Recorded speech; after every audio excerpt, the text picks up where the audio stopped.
Hi, John Farrell with the Farrell Law Firm, and today we're going to be talking about the 5 things you should not put into your last will and testament. But first, make sure you subscribe to the channel. We put out new videos every Tuesday and Friday, and make sure you hit the like button because, hey, every like helps.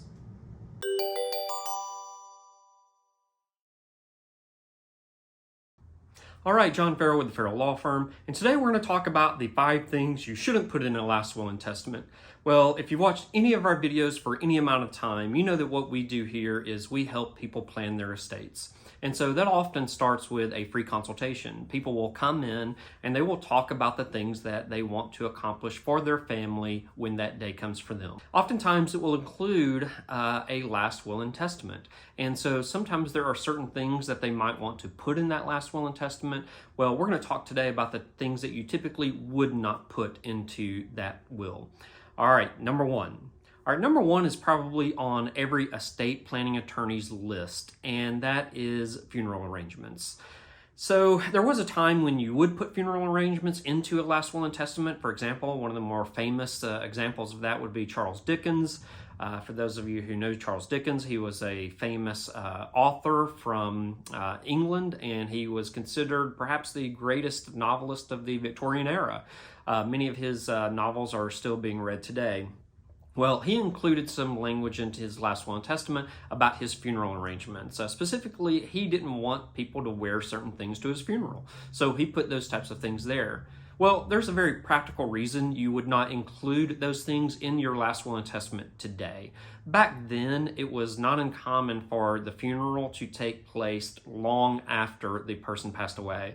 These days, it is not uncommon for the funeral to happen within a few days of someone passing away. So by the time anybody gets around to reading your last will and testament, the funeral is going to be long gone. So if you put funeral arrangements into your last will and testament, the odds are it's not going to be read and the funeral is going to happen before anybody gets around to reading what your wishes are as far as being buried or cremated, or even like Charles Dickens, what people should wear when they come to your funeral. Number 2.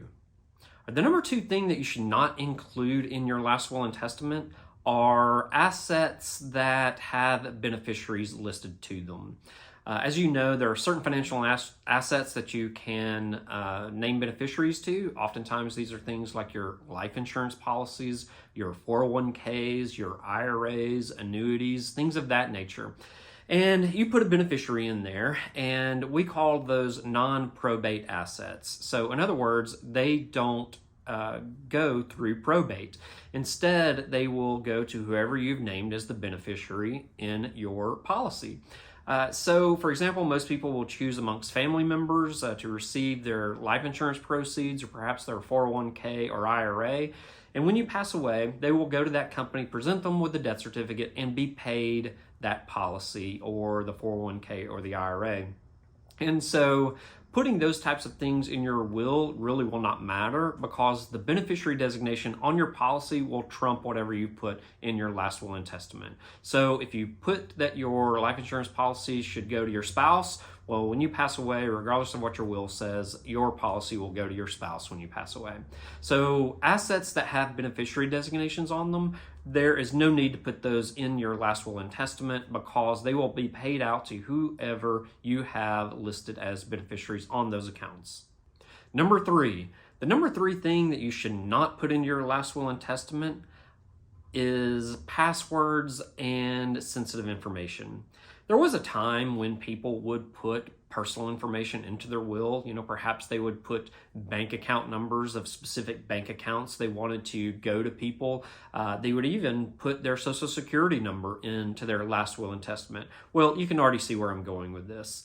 There was a time when it really didn't matter that you would include those types of things in your last will and testament because if anybody was going to see it, they'd have to go down to the courthouse, they'd have to ask the clerk for the file, and then they'd have to go through that last will and testament in the courthouse. Well, with the internet these days, and oftentimes those things are online, you shouldn't put that type of information in your last will and testament because anybody with a computer and internet access could go and see your social security number, your passwords, your bank accounts numbers, and things of that nature. So do not include your passwords or sensitive information in your last will and testament because a last will and testament is a legal document that becomes part of the public record when you pass away. It is not a place for you to put passwords and sensitive information.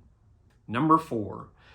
The number 4 thing you should not put in your last will and testament are inheritances that are conditioned on something that would violate the public policy.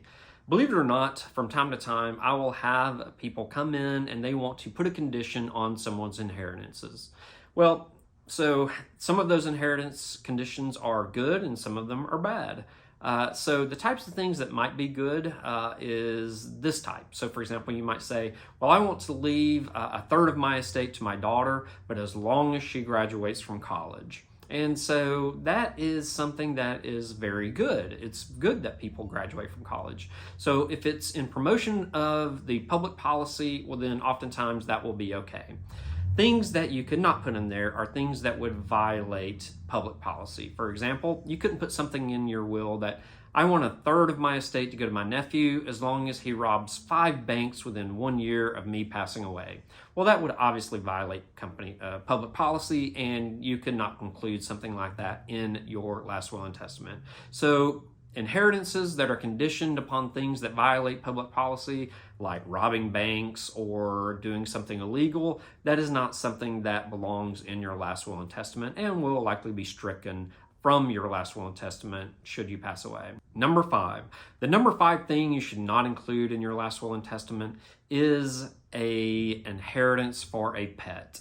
Now, as you know, we've all heard the stories of people who leave extravagant amounts to their pets.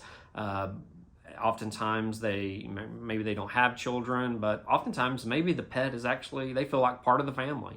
And so they do want to leave something for the pet. Well, the will is not the best way to do it. The best way to do it is a standalone pet trust. And as you can imagine, a pet trust is a trust set aside for the benefit of a pet. You have a trustee who is responsible for the money, and you have a caregiver who is responsible for the care of the pet. And that is the best way to make it work. You could put that into a last will and testament, but it has to go through probate, and the care of the pet may be in limbo while that will is making it through the probate process. Instead, create a standalone pet trust. That is really the best way to take care of a pet once you pass away. So a guardian for a pet or money for a pet, that is something you should not include in your last will and testament. You might be able to do it, but it gets a little bit complicated when it has to go through the probate process.